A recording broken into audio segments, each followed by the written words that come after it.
of a confused picture that you get from outside the courtroom, and the journalists who are inside aren't allowed to use their mobile phones. But what we understand from reports that are circulating is that the first session of this case had to be adjourned, at least for the moment. That's because the defendants, all standing in the criminals' cage in court, were shouting out "illegal, illegal," and disrupting the proceedings. And we also hear that Mohamed Morsi, who is present, he was brought here by a helicopter early this morning, that he is refusing to change out of his formal suit into the prisoner's clothes that he should wear to stand in court as a defendant.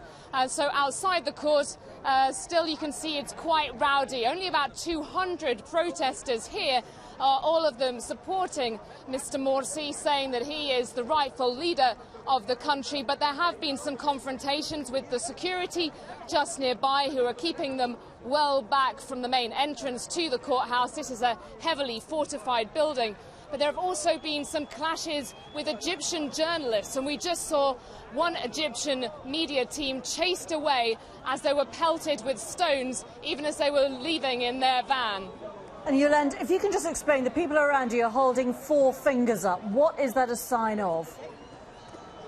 Well, this is a sign to remember Arab al-Adawiya, one of the big protest sites, the biggest sit-in that took place after Mohamed Morsi was ousted from power by the military following the huge crowds that took to the streets at the end of June.